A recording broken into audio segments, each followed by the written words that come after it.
いうふうに言われまして、大きな台風がよく来る日として警戒されている日なんですが、ちょうどこの1281年もですね、大きな台風が襲ってきました。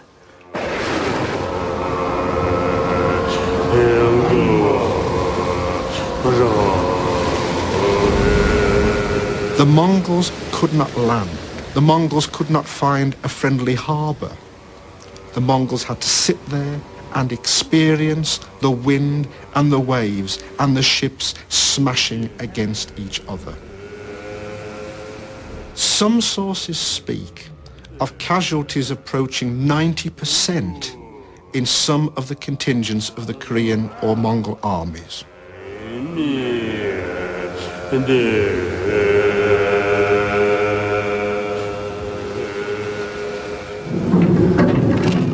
The Mongols would never return.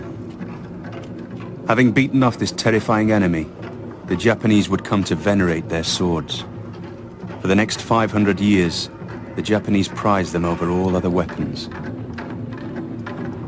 So complete was their faith in the cutting power of their razor-sharp blades that even when gunpowder and muskets should have made swords obsolete, the Japanese refused to give them up. A myth, a legend, a belief, an act of faith almost grew that the Japanese samurai, who grew more and more to be personified by the samurai sword, was the match for anything that anywhere else in the world could throw at them.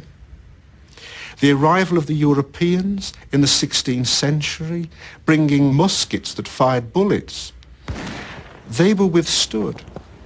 The brave individual samurai with his sword were absorbed into Japanese culture to such an extent that these firearms themselves could almost be rejected in favour of the Japanese sword as the superior weapon, superior not only in military terms, but superior in moral terms.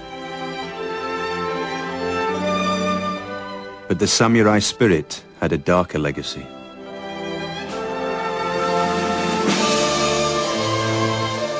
During the Second World War, the Japanese sword became infamous, identified forever with atrocities committed against Allied prisoners of war.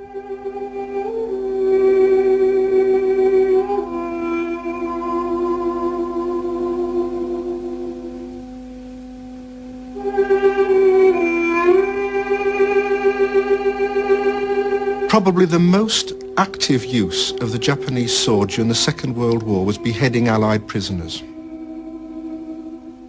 The killing of prisoners, whether it is done by a samurai sword or not, was totally out of step with all the samurai tradition into which those people had supposedly been initiated. It was left to post-war Japan to try and rescue the spirit of the samurai and his sword from those terrible years.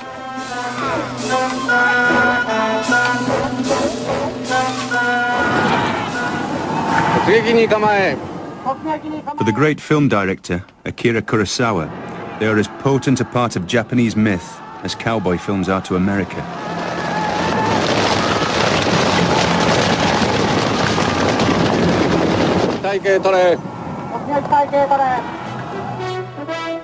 His most famous film, The Seven Samurai, supplied the blueprint for one of the greatest westerns ever made, The Magnificent Seven.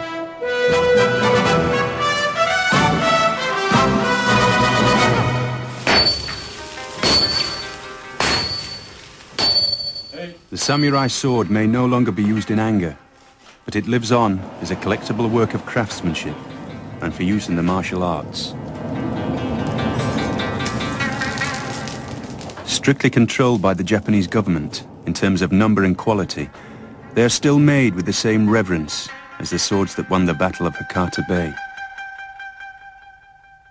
Testimony to a weapon which refuses to become a relic.